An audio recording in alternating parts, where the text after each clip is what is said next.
সুপ্রিয় ভাই বোনেরা, দেখেন যে বাক্য গঠনের মূল মন্ত্র হচ্ছে আপনার subject plus verb plus extension. এখন দেখেন যে এখানে আমি একটা বাক্য লিখেছি যে আমি তোমাকে ভালোবাসি কারণ তুমি অনেক সুন্দর যদিও তুমি একজন মিথ্যাবাদী। সো এই বাক্যটাকে আমরা কিভাবে সহজেই ইংলিশে করতে পারি সেটা জানবো। দেখেন এখানে আমি হচ্ছে আপনার সাবজেক্ট, ভার্ব হচ্ছে আপনার ভালোবাসি এবং তোমাকে হচ্ছে আপনার অবজেক্ট। কেন?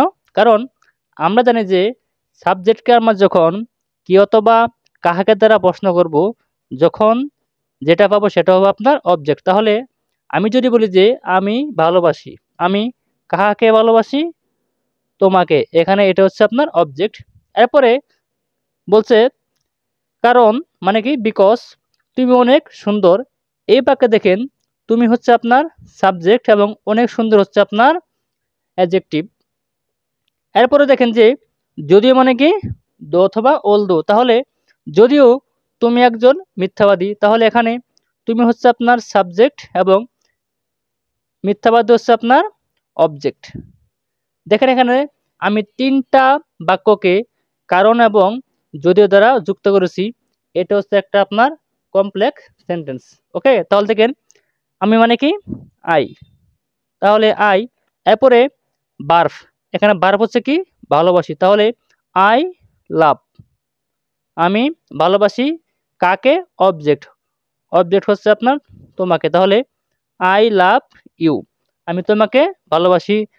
এরপরে বলছে আপনার কারণ মানে কি বিকজ, তাহলে বিই সিএইউ এসি, তাহলে আই লাভ ইউ, আমি তোমাকে ভালোবাসি বিকজ কারণ তুমি অনেক সুন্দর। তাহলে তুমি মানে কি হচ্ছে আপনার ইউ, ইউ মানে তুমি, তাহলে আই লাভ ইউ, আমি তোমাকে ভালোবাসি বিকজ কারণ ইউ তুমি, তুমি কি অনেক সুন্দর। মেনি মানে কি অনেক, সো মানে বোঝায় অনেক। তাহলে বিউটিফুল মানে সুন্দর, এখানে আমরা বিউটিফুল না দিয়ে নাইন ব্যান্ডেড একটা ভোকাব ইউজ করব যেটা হচ্ছে আপনার স্টার্নিং। তাহলে আই লাভ ইউ, আমি তোমাকে ভালোবাসি বিকজ কারণ ইউ আর, তুমি হও স্টার্নিং। স্টার্নিং মানে কি সুন্দর।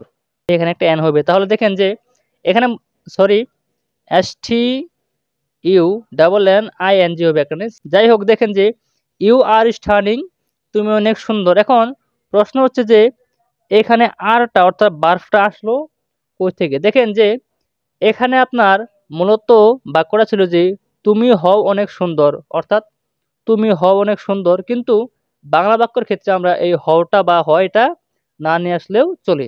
ওকে, এরপরে দেখেন যে যদিও, যদিও তুমি একজন মিথ্যাবাদী, এটা আপনার মূলত বাক্য ছিল যে এরকম যে যদিও তুমি হও, এখানে হও শব্দটা এখানে নেই, এটা এখানে অর্থাৎ বার্ফটা এখানে উজ্জ্বল আছে। তাহলে যদিও মানে কি দো অথবা ওলদো, তাহলে দো অথবা ওলদো আপনি যেটা ইউজ করেন সমস্যা নেই।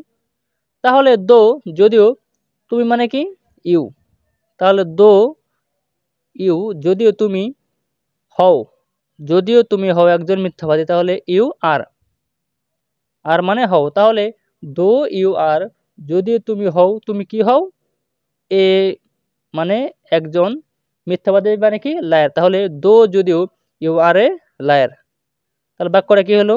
দেখেন যে আই লাভ ইউ, আমি তোমাকে ভালোবাসি বিকজ কারণ ইউ আর স্টার্নিং, তুমি অনেক সুন্দর, দো যদিও ইউ আর এ লায়ার, অর্থাৎ যদিও তুমি হও একজন মিথ্যাবাদী।